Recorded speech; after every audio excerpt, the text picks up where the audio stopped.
183 years ago, those bound by physical slavery were set free. Good evening, everyone. I'm Keishla Adderley, and welcome to the Bahamas Tonight. I hope you're enjoying your Emancipation Day holiday. Well, that historic observance, 183 years old today. As Carla Palmer tells us tonight, the historic tradition in Fox Hill continued with one of its celebratory highlights, an annual ecumenical service. In the middle of all of the celebratory events planned in the Fox Hill community around Emancipation Day, one thing has remained constant: the need for prayers and to hold church. Great is thy faithfulness, Lord, unto me. And so residents and visitors assembled at this year's Ecumenical Emancipation Day church service with the same objective as the last time: to give God thanks for another year of blessings, and more pointedly, the freedoms and liberties we continually enjoy since our ancestors were made free slaves. Chairman of the Fox Hill Festival Committee is Mr. Maurice Tynes. Foxhillians were never slaves. No matter what they tell you, Foxhillians were never slaves. Fox Hill was settled by freed slaves, and we've carried that freedom with us and celebrated that freedom since the middle 19th century. Of all communities in the Bahamas, Fox Hill is the one that has continually celebrated Fox Hill Day and Emancipation Day.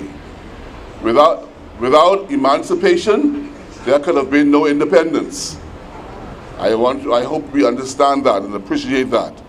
The ecumenical service is organized by the Association of Pastors, with churches resident in the Fox Hill area. Pastor Maurice Sims of the Church of God of Prophecy delivered the sermon. In biblical text, he noted slavery had to be abolished as God created all human beings equal. Galatians 5:1. Stand fast, therefore, in the liberty wherewith Christ had made us free, and be not entangled again with the yoke of bondage. God created all human beings equal.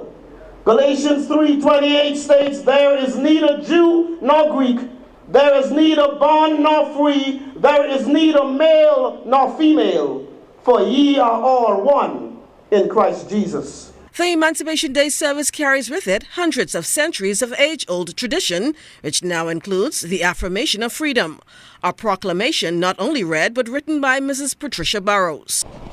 We have come today to give thanks to God and to celebrate our freedom as a people, to remember with awe and pride the unshakable faith, fortitude, and resilience of our forefathers, to retell with hearts overflowing with pain and love their history, their unprecedented survival and triumph against the scourge of slavery, one of the greatest indignities ever perpetuated against mankind. It is signatory features and historical events such as Emancipation Day that Fox Hill Member of Parliament Ms. Chanel Ferguson says she is pledging to preserve.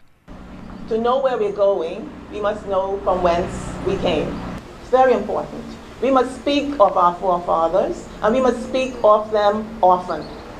Our children must know that they come from greatness, and that we will write our narrative. It will not be written by newspapers, it will not be written by the media, it will be written by us. Fox Hill Day will be observed this Tuesday, bringing 4 days of emancipation celebrations to an end. Carla Palmer, ZNS Network News.